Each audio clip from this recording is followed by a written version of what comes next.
ಜನವರಿ 26ರಂದು ನಡೆಯಲಿರುವ ಗಣರಾಜ್ಯೋತ್ಸವ ಸಮಾರಂಭವನ್ನು ಅದ್ದೂರಿಯಾಗಿ ಆಚರಣೆ ಮಾಡಲು ಎಲ್ಲ ಶಾಲಾ ಕಾಲೇಜುಗಳು ಹೆಚ್ಚಿನ ಸಹಕಾರ ನೀಡಬೇಕು ಎಂದು ಪುರಸಭೆ ಮುಖ್ಯಾಧಿಕಾರಿ ಜಿಆರ್ ಸಂತೋಷ್ ಸೂಚನೆ ನೀಡಿದರು. ಪಟ್ಟಣದ ರೋಜ್ಗಾರ್ ಕಚೇರಿ ಆವರಣದಲ್ಲಿ ಆಯೋಜಿಸಿದ್ದ ಗಣರಾಜ್ಯೋತ್ಸವ ಸಮಾರಂಭದ ಪೂರ್ವ ಸಿದ್ಧತಾ ಸಭೆಯಲ್ಲಿ ಅವರು ಮಾತನಾಡಿದರು. ಅಂಗನವಾಡಿಗಳು, ಸರ್ಕಾರಿ ಅನುದಾನಿತ ಹಾಗೂ ಖಾಸಗಿ ಶಾಲೆಗಳ ಮಕ್ಕಳು ಕಡ್ಡಾಯವಾಗಿ ಭಾಗವಹಿಸುವಂತೆ ಗಮನ ಹರಿಸಬೇಕು. ಪಟ್ಟಣದಲ್ಲಿ ಪಥಸಂಚಲನದೊಂದಿಗೆ ಧ್ವಜಾರೋಹಣ, ಧ್ವಜವಂದನೆ ಹಾಗೂ ಸಾಂಸ್ಕೃತಿಕ ಕಾರ್ಯಕ್ರಮಗಳ ಮೂಲಕ ಕಾರ್ಯಕ್ರಮಕ್ಕೆ ಮತ್ತಷ್ಟು ಬೆರಗು ನೀಡಲು ಸಿದ್ಧತೆಗಳು ನಡೆಸಿಕೊಳ್ಳಬೇಕಿದೆ. ಯಾವ ಶಾಲಾ ಕಾಲೇಜುಗಳು ಸಮಾರಂಭದಲ್ಲಿ ಭಾಗವಹಿಸುವುದಿಲ್ಲವೋ ಅಂತಹ ಶಾಲಾ ಕಾಲೇಜುಗಳ ಮೇಲೆ ಶಿಸ್ತಿನ ಕ್ರಮ ಕೈಗೊಳ್ಳಲು ಜಿಲ್ಲಾಧಿಕಾರಿಗಳಿಗೆ ವರದಿ ಮಾಡುವುದಾಗಿ ಹೇಳಿದರು. ಇದೇ ಸಂದರ್ಭದಲ್ಲಿ ಪುರಸಭೆ ಅಧಿಕಾರಿಗಳಾದ ಆರೋಗ್ಯ ನಿರೀಕ್ಷಕಿ ಲಾವಣ್ಯ, ಅನಿಲ್, ಶಿವನಾಗೇಗೌಡ, ಜನಾರ್ದನ್, ಎಲ್ಲ ಶಾಲೆಗಳ ಮುಖ್ಯ ಶಿಕ್ಷಕರು, ಅಂಗನವಾಡಿ ಕಾರ್ಯಕರ್ತೆಯರು ಹಾಜರಿದ್ದರು. ಸತೀಶ್ ಕುಮಾರ್ ಜಿ, ವಿಜಯ ನ್ಯೂಸ್, ವಿಜಯಪುರ.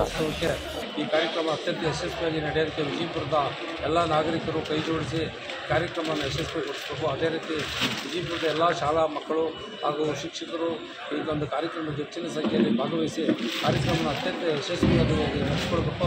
ಇದಕ್ಕೆ ಎಲ್ಲ ರೀತಿಯ ಸಹಕಾರವನ್ನು ನಮ್ಮ ಪುರಸಭೆ ವತಿಯಿಂದ ನಾವು ಸಹಕಾರ ನೀಡುತ್ತೀವಿ.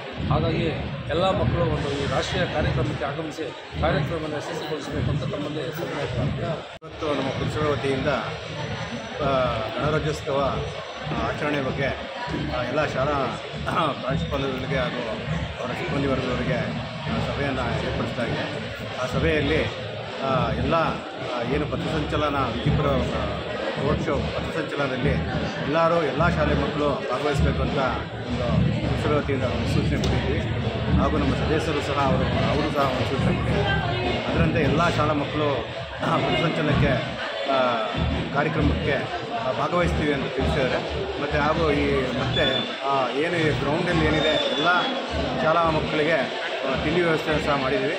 ಹಾಗೂ ಏನು ಪೆಂಡಾಲ್ ಫುಲ್ಲು ಟೋಟಲಿ ಗ್ರೌಂಡಿಗೆ ಪೆಂಡಾಲ್ ಹಾಕ್ಸೋ ವ್ಯವಸ್ಥೆನೂ ಸಹ ಮಾಡಿದ್ದೀವಿ.